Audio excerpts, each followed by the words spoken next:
What you're about to listen to is a Bry-Fy production.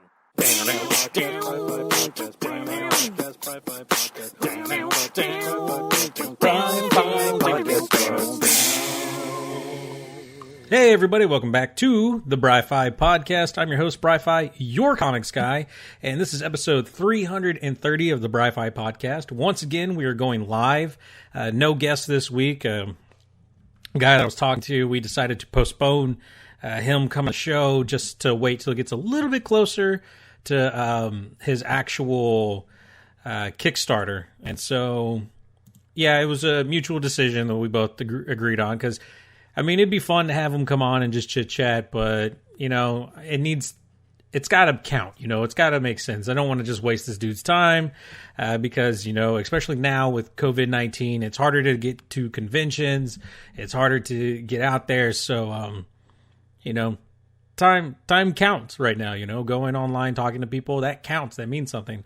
And so I just didn't want to waste his time if he felt like it was a waste of time. Honestly, we could have just chatted about anything. I mean, last week, Random Rob came on. We chatted about his military career, working and speaking Spanish and the troubles of speaking Spanish because when you speak kind of Spanish to people, they assume you speak all the Spanish. And if anyone knows me, my friends know, I am very pequeño, or taquito.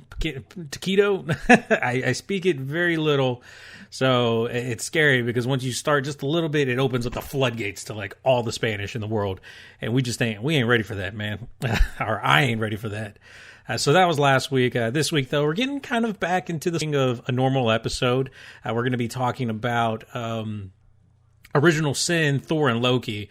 Continuing on with the Thor and Loki series with Jason Aaron and stuff. Now, Original Sin, Thor, and Loki is not just Jason Aaron writing it, but he does play a part in it because it has to move the story along, his story along for Thor. And I think Al Ewing, I think that's how you say his name. He's done some cool stuff that I really like. One of my first Avenger books that I ever read, The Mighty Avengers, Al Ewing played a part in, and I really loved that. And then it became Captain America, which was the Falcon when he became Captain America.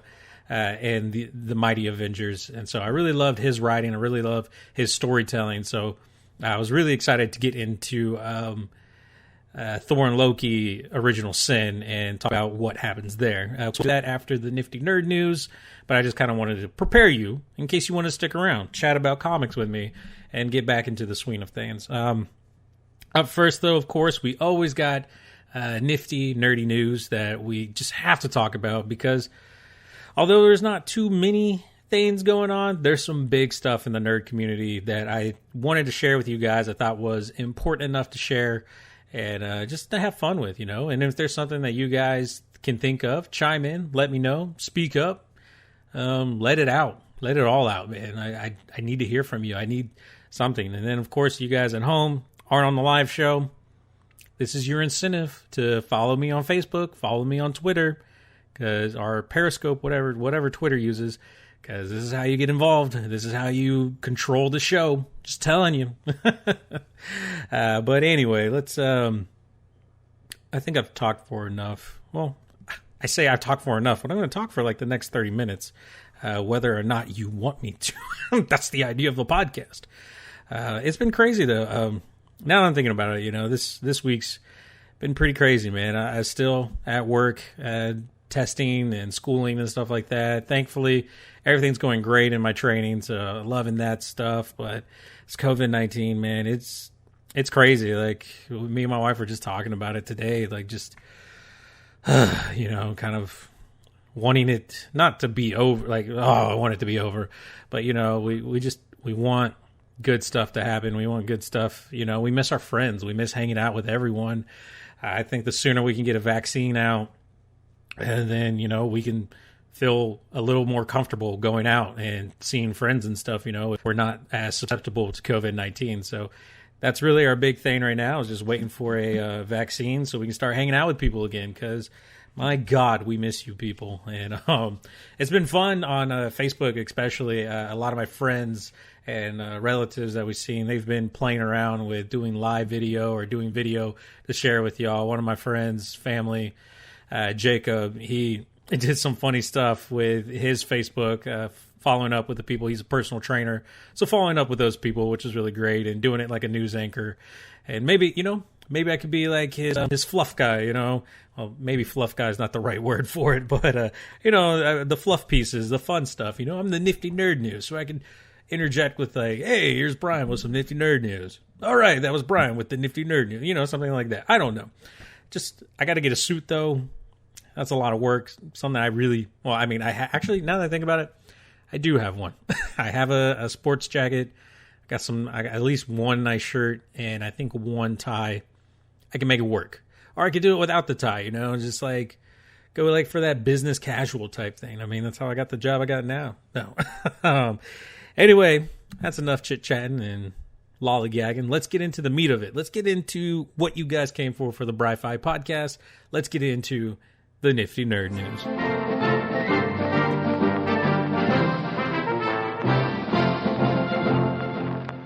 All right, guys, thanks for sticking around for the nifty nerd news. Up first, big thing for me, mainly because I'm a huge Boom Studios fan, and by Boom Studios, like the comic book company Boom, they do stuff like Mouse Guard, Lumberjanes, my favorite, Giant Days. Well, big news coming from them. They've kind of signed they did sign a first look deal with Netflix, which is a huge thing. Of course, Netflix has really been getting into the graphic novel game, which has been really cool to see. It's one of the big ones me and my wife just watched. My friend Dahmer, the Jeffrey Dahmer thing. That was a graphic novel first, if you guys didn't know. There's tons of stuff that we've just seen coming out of here, like the Umbrella Academy. I just can't even think, but I mean, there's a market there, and I think like the comic book market for movies is a huge thing, and I think Netflix has really just honed in on that. Netflix really just realized, dude, this is like a gold mine. I mean, like we're shitting money out left and right, but this could like help bring in, more food to gobble down to crap out more money for people. And I wholeheartedly agree. I love this. Netflix has done a lot of great stuff with their, pretty much kind of like creator-owned series or whatever you want to call what Netflix does series versus like buying stuff. They buy rights and stuff, but like how they'll get like Disney movies or Friends and stuff like that. Well, now they're like creating their own content by signing up and playing with studios like this. It's freaking awesome, man. So the first rights are for live action and animated stuff. Of course, like depending on what comic you're looking at, it could be better animated or live action. I'm actually looking forward if they do it to either a Lumberjanes or a Giant Days live action. Lumberjanes is just badass. It's badass girls camping and kicking monster ass and just being really cool. I think that would be fun to see live action. Giant Days to me is hilarious because it's kind of like the college girl version of the How I Met Your Mother or Friends or stuff like that, where it's like these three friends with some outer friends that just are awesome. They deal with friendship, they deal with relationships, they deal with a little bit of drama, a lot of bit of fun, and just what happens in college and stuff like that. And I think that would be awesome. It could be Netflix's Seinfeld, even though I think Seinfeld is on Netflix. And what's crazy is though, Boom and Netflix have worked together before. Like this isn't something new, like, oh, they're teaming up for the first time ever, their first team up. No, actually Netflix and Boom Studios have worked before on, well, they have The Unsound, which was on Netflix. That's actually a graphic novel by Cullen Bunn and Jack T. Cole. And then vice versa, the other way around, the Netflix series The Dark Crystal, the Jim Henson puppet thing, Boom did a graphic novel series to go alongside that. So this isn't something new. These companies working together isn't something all that weird and far-fetched. I mean, hell, Netflix has been teaming up with a bunch of different, I think they've worked with Image and stuff as well, or Dark Horse. So this is nothing new, This is pretty cool to see, and I'm excited to see what Netflix and Boom can do with some of their series. I think a lot of people are excited for that. What a lot of people aren't excited for, though, is more convention cancelings this year. The big ones are finally admitting defeat. San Diego Comic-Con finally threw in the towel and said, hey, we're not going to have it this year. The risks are just way too high with COVID-19. Of course, if anyone here has been to a convention or seen images of knows how they work, it's when you get a bunch of just smelly people, put them together. They probably don't shower for the whole weekend that they're there. I've been to many conventions myself. And, you know, Friday, everything starts out real good. By Friday night, it gets a little weird. And by Sunday, it's just like the apocalypse, man. You know, most people aren't there because they don't want to be there. It's because they just can't stand the smell. No. But I just, you know, I honestly think this is a safe move by San Diego Comic-Con. Typically, I think it's in May or late May or sometime in the summer. I can't remember. I'm honestly, and this might be sacrilege to say, I've never been interested in going to San Diego Comic-Con in my life. And not because I don't think it's not a good show. I mean, they obviously put on a great show there, San Diego Comic-Con. They have tons of talent, like huge name industry people. But it's so packed. It's so hard to get a ticket. It's so expensive. And not only getting a ticket, but then you got to get a hotel room. It's too much, man. It's too much to go through. It's too much of a headache just to spend a few days in California. You know, it's not my cup of tea. I love Houston. I love Comic Palooza. They do get actors. They've had the Avengers there. They've had people from Netflix series, Game of Thrones actors. So Comic Palooza gives me that celebrity niche that I don't really care for. But then they bring in huge name artists and writers and stuff. You know, we've had Ben Templesmith show up. We've had Mark Waid, Vita Ayala, Joe Yzma. Like, these are people that have not only just talked on the show, but I've gotten to meet and talk to personally. It's been fun.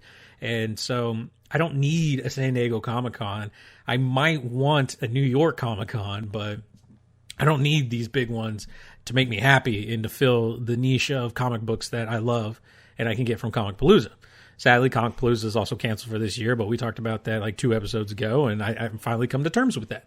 Also, there might be some cool stuff coming out of Comic Palooza involving me as well. So stay tuned, stay listening, stay attached to Twitter, Snapchat, or whatever other social media devices you like, and follow me on them because I'm guaranteed I'm probably on those social media apps, same as you. Anyway, also Anime Expo, which is another big one over in, I think, Anaheim. They decided to move back to 2021.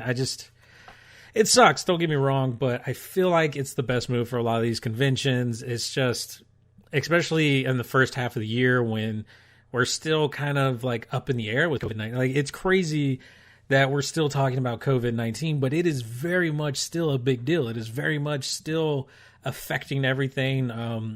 I know there are some plans to try to get some normalcy back that the governments and the government, state governments are trying to do. But at the same time, I don't know, man. Like, they might open everything up, but my ass ain't going out there. I'm not going to get fucking sick because of you guys. No offense, but like, I'm not going to go out there and risk it and then bring that back home and possibly get my wife who has asthma sick. And, you know, COVID-19 is definitely not good for people with respiratory problems. And so my wife with asthma who's sick, my mother-in-law who is on a breathing machine, like oxygen, like that's a death sentence for her. So hell no, I'm not going to do that shit, man. I'm going to wait until a vaccine's ready or until like we feel absolutely sure that if I get sick, like it's quick and easy to get to a hospital to take care of it where I won't hurt anybody. And so, you know, I don't know, man. It just ain't worth it, dude. So I'm happy these conventions are agreeing with that statement that it just ain't worth it, dude. Like, just wait till next year. Wait till things calm down, because it's still kind of crazy out there, man. People are getting sick. Thankfully, in my county, there hasn't been any new deaths, but we've had, I think, 4 total. And I think we're at like 53 confirmed cases, and we've had some people recover from it already. But, you know, like it might not be as bad in my county, but it's still not great. It's still not great. So hopefully this stuff doesn't get too crazy and too awful. Moving on to the next bit of nifty nerd news that I got for you guys. Is it the fall of Diamond distributors? So if you guys aren't familiar with the comic book company or like how comic books work, Diamond Distributor is kind of like the monopoly on distributing comics, at least single issues. That might not be the case for graphic novels and other things, but when it comes to like your little floppies, Diamond Distributors is kind of the big kahuna of it all. But here recently with COVID-19 stuff, they've stopped. They're not planning to come back until mid-May to bring back comics, and that hurts industries. That hurts the shops that sell these comics to people. It's not great, man. And it looks like DC Comics has decided, you know what? Bump that noise. We're coming. DC Comics is like, ain't about that life. We're bringing comics out April 27th. Thing is, Diamond isn't doing theirs until mid-May, so what the hell? As it turns out, DC is not severing ties with Diamond, but is looking at using different sources of distribution other than Diamond. It looks like they are going with Lunar Distribution for the West Coast and UCS Comic Distribution. I don't know what that stands for the East. And I don't mean like coast, but like West side of the States and East side of the United States. That's kind of how they're dividing and conquering this. But honestly, I've never heard of these two distributors. There we go. I don't know too much about them. So I started to do some digging here recently just to try to look into them to see like what the hell, where did these come from? And when I Googled their names, I Googled Lunar Distributors, I Googled UCS Comic Distribution or Distributors, nothing pops up. Couldn't find a website, nothing. But I did find a bunch of news articles that say they know who they are.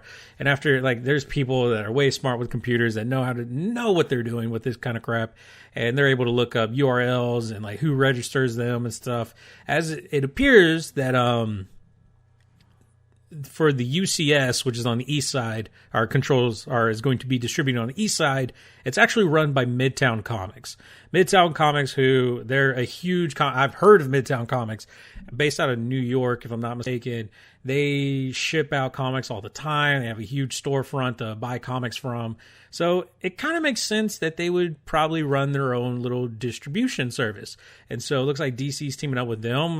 Don't know about Marvel, but it appears Marvel has at least toyed with the idea of working with Midtown Comics or UCS to distribute comics, maybe along the West Coast as well, or East Coast as well.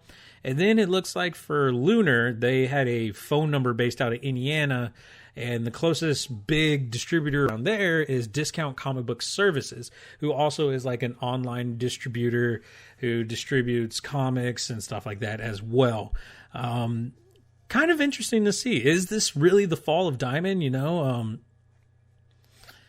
Diamond's playing it safe, waiting till May because, of course, they have the same concerns. In a statement about DC using a different distributor, Diamond kind of, seemed unfazed, seemed like, look, like that. If that's what they want to do, then that's their right to do that. But we're trying to look out for not only our employees, but comic book shops, a lot of shops who aren't allowed to open right now because they're still under like stay-at-home orders, and a lot of people who aren't allowed to leave the house to go to comic book shops because stay-at-home orders, So to Diamond, it doesn't make sense to start shipping out a bunch of stuff when most likely it's product that's not going to be bought currently, because people aren't coming out.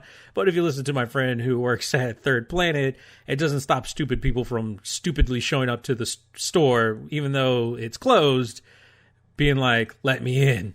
It's open.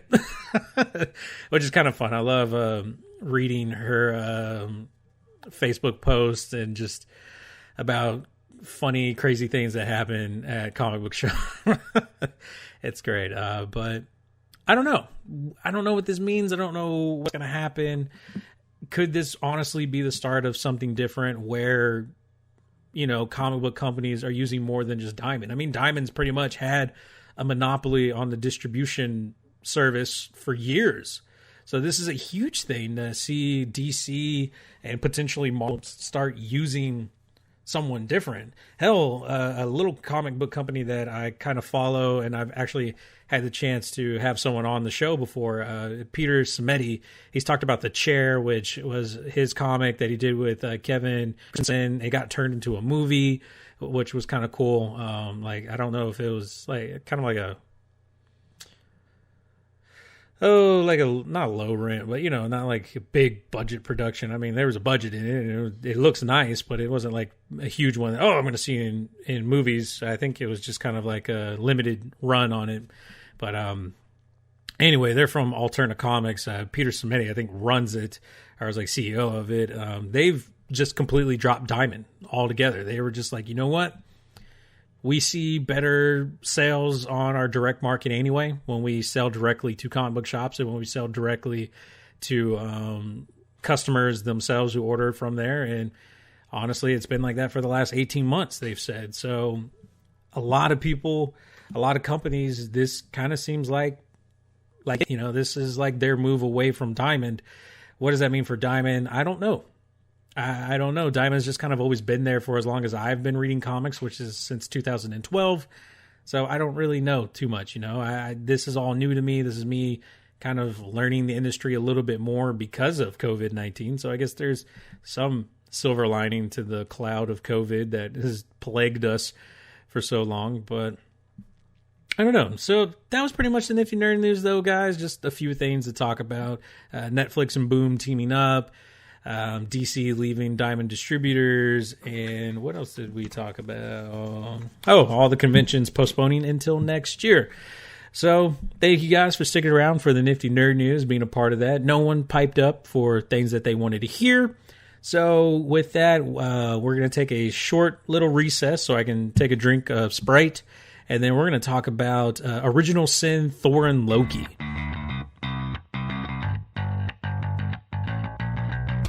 Hey, this is Liz. Hey, this is Heather. And we are Nerdy Bitches Podcast, a show where two geeky ladies podcast their way through pop culture. From movies and TV to our regular book club and everything in between, we bring you our favorite fandoms with a feminine eye.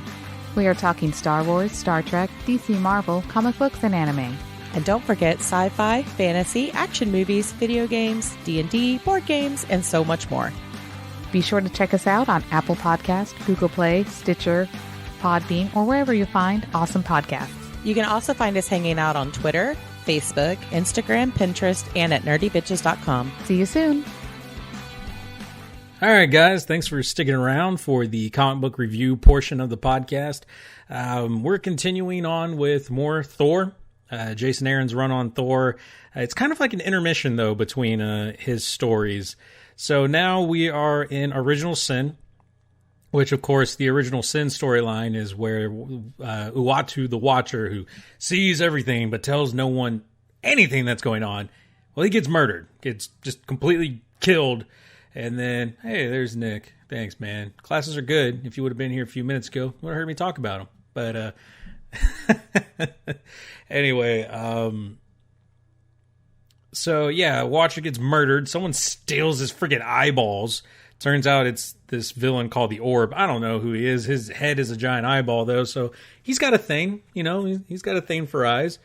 But as it turns out, I guess the Watcher's eyes are just like bombs of knowledge and secret knowledge. And so when he explodes the eye bomb, and then all the heroes are there, they all see like these past sins, or like quote unquote sins that the Watcher has witnessed. So, like Spider-Man finds out that he wasn't the only one bitten by the radioactive spider. Luke Cage finds out like his dad was a part of like some crazy vampire hunting thing with Blade, and I think Blue Marvel was there. Like, I mean, there was a lot of crazy stuff. Deadpool. I can't remember what happened with Deadpool finds out he killed his own parents, I think, is what happened with his Original Sin. And so, there's some crazy crap that happened. And then, of course, what we're going to talk about, what Thor sees. If you read the series without reading the side stuff, because Thor and Loki Original Sin happens as like 0.5-ish, or like 1.1, or I think it was like 5.1, 5.2, all the way to 5.5 for like the stuff that happened with Thor and Loki. But if you read just Original Sin, the regular series, Thor just sees something and then flies off. He's like, holy crap, like this is a thing, and just flies the fuck off, you know? So in these little side stories, we get to find out what the hell he saw. And what Thor saw was he's actually had a long lost sister, a sister who was thought dead since almost the dawn of time, like since all, like, I don't even know, forever. I guess before Thor was even born, he had a sister who they thought was dead. And so, but he didn't know about her. That was the crazy thing. And so that's kind of where this all kicks in, and this is what this all follows up on. His sister turns out to be Angela. Angela, who's a character that was introduced in Marvel 2013, 2012. I can't remember what exact year. She actually came from Image Comics, which is fun. Fun story there. Todd McFarlane and Neil Gaiman. Of course, Todd McFarlane, famous for a lot of stuff he did with Spider-Man, but for Image, Spawn. You know, he was huge. He was kind of like the creator of Image Comics anyway. But his comic Spawn was huge. Well, for a time there, he had some guys come in and help write Spawn with him, and one of those being Neil Gaiman. Of course, we know Neil Gaiman is doing some awesome shit with the Sandman and some other cool stuff. He does like some really neat books, American Gods and stuff like that. Well, he wrote some Spawn, and in the story that he wrote for Spawn, he introduced this character who was like not a fallen angel, but an angel named Angela. I think her name was Angela. I can't remember what her real name was. Aldir, something like that. I think that's her real name. We'll just call her Angela because that's what I can remember. Or just Thor's sister. Well, back in Image, it wasn't Thor's sister. It was just some angel fighting along Spawn. Well, after some crazy shit, there was actually a legal battle between Neil Gaiman and Todd McFarlane, because Neil Gaiman wanted to take that character with him because he essentially created her. You know, he created this character. And what's funny about this is that Todd McFarlane was like, no, this was technically created for work. Like, this was like for hire creation, so it belongs to the work. It doesn't belong to you. Which is funny because Image Comics was started because they wanted to have where creators had the rights to their own characters, but now here comes a creator who Todd McFarlane's not giving the rights to a character that he created, which I find ironic in this whole mess of shit. And now maybe he sees, oh, that's what Marvel was on about. No. But after some crazy legal battle, Neil Gaiman ends up winning, getting to take his character. And I guess in the biggest fuck you move he could ever do, he sold the rights to Angela or whatever her name is to Marvel, which is kind of like a huge like kick in the face to Todd McFarlane, I believe. And so 2013, she ends up showing up and joining with Guardians of the Galaxies. She's not anything like, there's no ties. She's just a character that happens to be in there. She used to be an angel, and now she's just kicking it with the Guardians of the Galaxies. Like, that's her story. That's what she's doing, And then comes Original Sin, and I guess someone in the office was like, hey, who's this character? Angela Aldera, or I don't know. She's just some redhead with a sword and, like, fight shit and shit. Let's make her Thor's sister. Yeah, that'd be cool, right? And so that's what they do. They just give her the backstory that she used to be an Asgardian, thought to be the dead older sister of Thor, who, well, like I just said, Thor never knew he had a sister. And so now he knows. Now the eye thing blew up, he saw it, and now he's freaking pissed, He shows up at his mom like, where's my sister? I saw my sister. And she's like, I don't know what you're talking about. He's like, you're lying. And she's like, you're right. She died. And I thought she was dead this whole time. Thor's like, well, guess what, bitch? And I blew up and now I know she's alive. And mom's like, are you smoking? Like, I don't know, it's some crazy stuff. Like, but it's comics, like that's how this works. And so there's this crazy, like Thor is like, you know what? No one else is gonna believe me. No one's gonna help me. So let's grab Loki because he would never, stab me in the back, literally, like he's done 50 times. He's not gonna do it this time. He's a good brother. I believe in him. So of course that goes about as horribly as you can imagine because Loki stabs Thor in the back and then Loki turns into a girl, which I don't understand why he needed to turn into a girl, but Loki turns into a girl. And then he just stabs the angels in the back after stabbing Thor in the back for the angels. Now he's stabbing the angels in the back for Thor, which I guess Thor knew all along was going to happen anyway. Like, yeah, Loki's kind of a dick, but he's mine, he's my dick. Well, vagina now because he's a girl. Like, I don't know. It's weird. It's crazy. And that's how, Thor books always are, dude. Like, Thor is just, it's crazy. It's weird. It's a ride, Thor is either going to fight someone, flirt with someone, or try to actively procreate someone. Like, that's just what he does. Kayla says, girls are better anyway. Now, you're not wrong. But, Loki, imagine, and the other thing with Loki, so there's old Loki and young Loki that's going on right now. Like, old Loki is from the future, and he claims to be an agent of Thor, who is, like we've heard in the past Jason Aaron run, is the new Odin. Thor's the new Odin. Loki works under him, even though I didn't see Loki anywhere in that series, but I guess he was there all of a sudden. And now he's back in the present time behind the scenes for young Loki, but then I don't even know how current Loki got young. There's a lot there that I'm just not following. It's not the gears that should be lining up and the easily pushing through are just grinding right now. They're just what is happening and why isn't Thor shirtless? Why this is going on? It's just weird. It's crazy. But anyway, Loki's young and sexy because everyone likes young, sexy Thor. No one likes that old has-been creepy Thor from the comic books. They what's his name? From the Avengers movie, Tom what? God, what's his last name? Because I always miss. Is it Tom Hiddleston? Or wait, yeah, because Hiddleston is sexy Loki, Felton is little bitch boy Draco Malfoy, right? I think that's right. I forget these things.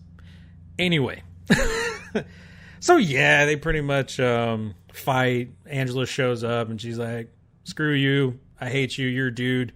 And my entire life and my entire existence has been known that Asgardians are dicks that just kill people. And you kind of showed up and started fighting everyone. So you're not proving me wrong, Thor.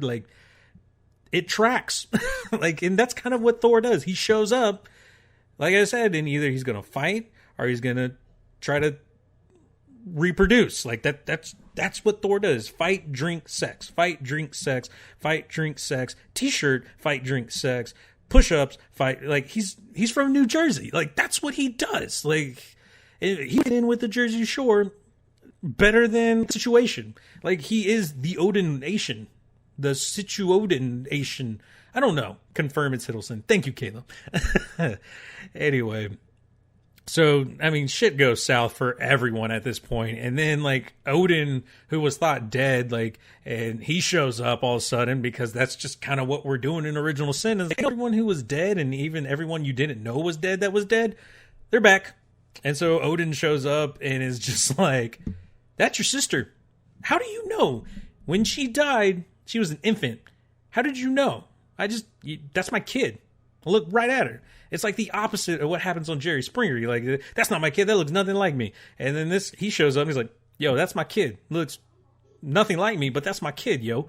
And so everyone just accepts this too in the story. No one questions it. Everyone's just like, well, damn. And so everything that Angela's fought for up to this point just is null now. It's just void because her life is a lie. Everything's miserable. The angels, who probably should have known at this point, and I don't understand why the higher up angels don't know. They're just well, cover's blown, you're banished, we don't like you anymore, so leave. And she's like, well, where the hell am I going to go? Because I can't be with you guys because you hate me. I'm not going with the Asgardians because I hate them, even though I am one of them, so what the fuck, you know? And so she goes with the Asgardians because what the fuck? And then Odin's like, I love you guys, you're my kids, I love every one of you. The end. Like, that's the story. It's stupid. I don't, so... It's not just stupid, like, don't get me wrong, but, like, that's all that happens. Thor finds out he has a sister, goes, fights his sister, turns out he realizes it's his sister, or it's told it's his sister. Now he doesn't want to fight. Now he's happy. He's just kind of like, oh, shit, I almost beat up my sister. But she whooped his ass. A lot. Hard. Like, she made Odin's son her Odin bitch. Anyway, but some other stuff gets moving. You can see... kind of how this is going to play into War of the Realms, which we've talked about before. And so I kind of spoiled myself by already reading War of the Realms.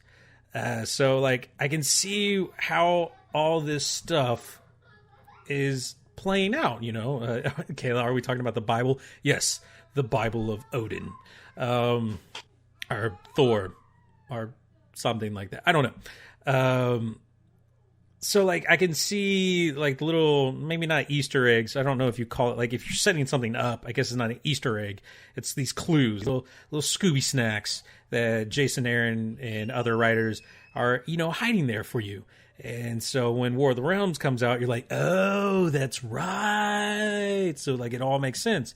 Of course, one of the big reveals that I kind of just glossed over is that there's not only 9 realms in the realm of verse. I don't know. There's a 10th realm. Oh my God. Like, that's the big secret. And what's not to say there's another realm hiding somewhere else either, that, you know, Odin just conveniently forgets to tell everyone about, because that's what he did with the 9th realm, or the 10th realm, is he got so mad when he thought they killed his daughter that he just lightninged it away. Like, just somehow lightning closes off a realm and no one knows it exists anymore. Like, that's what happens. And then he just doesn't tell anyone. Odin's a dick. Like, that's all Odin does, is just dick around and be an ass about everything. Sorry, Mom, for my language, but that's how upset I am about Odin. He's just a jerk. A big old jerk. But yeah, that's pretty much it, guys. Moral of the story is, trust no one. And anyone could be your sister. Just, like, that would be a terrifying thought, being a boy in high school. And just, anyone could be your sister. Oh God, no.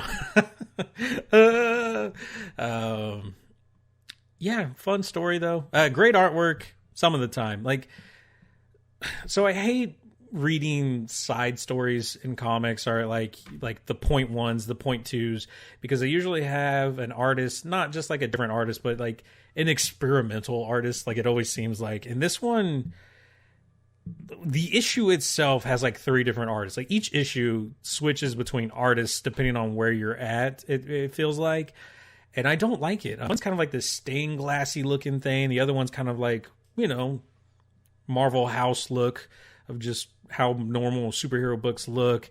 And then there was one that was really good that I really liked, and I can't remember the artist's name. And so it was just weird. Like, that's one of the things I don't like that comic books do. But I get it. You know, you're in a time crunch, you're trying to get stuff done in a hurry. So I get that you bring in multiple artists to do a story to help get it out quicker, but sometimes you lose something there. You take me out of the story when, like, the artwork is so vastly different that I have to sit there and be like, oh, what happened?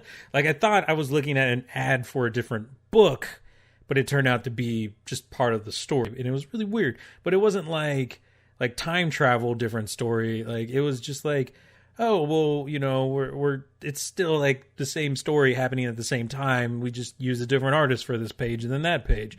So there you go.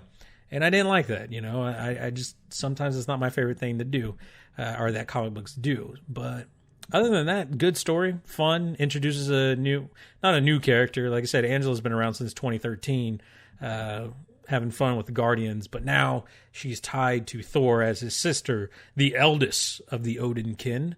So we'll see. We'll see how that plays out. I kind of spoiled myself by looking on Wikipedia.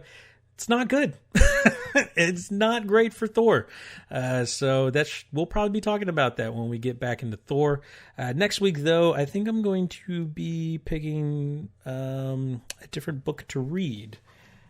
You guys on the live stream can see this now. Taking a look at Heavy Vinyl, which we've talked about the first volume before, which when it was called Hi-Fi Fight Club, and then switched names to Heavy Vinyl. Well, they have a second volume out now, which seems like a pretty cool story here. And I'm kind of excited. I'm excited to up and see what it's all about. Kayla says she's going to BRB, but we're already done. So that's pretty much it for the Bry-Fy podcast this week, guys. Thank you for sticking around. Thank you for hanging out over on the live stream. Those of you listening at home, I appreciate you guys being a part of the show, always listening every week. Hopefully you enjoyed. Oh, I forgot to rate the freaking comic series. It's a neutral rating. Usually, I do either negative charge, positive charge, or neutral charge, depending if I hated it, liked it, or just kind of meh on it. Like, it's not bad, it's not great.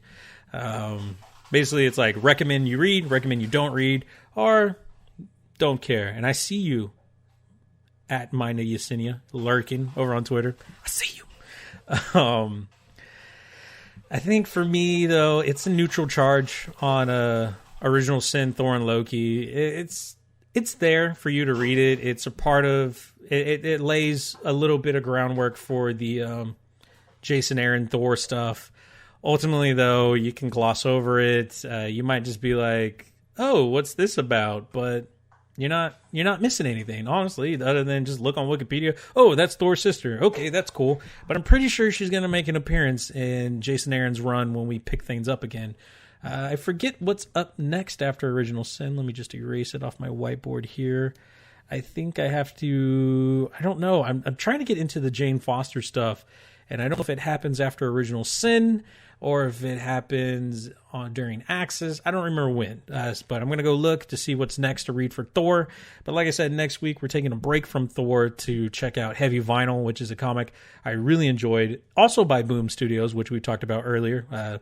Maybe, that would be a cool series to see Netflix do as well. But that's it, guys, for the podcast proper. I'll probably stick around if you guys want to chat over on Twitter or Facebook Live to answer any kind of questions, Q&A type stuff. But that's it for the podcast this week, guys. Bry-Fy out.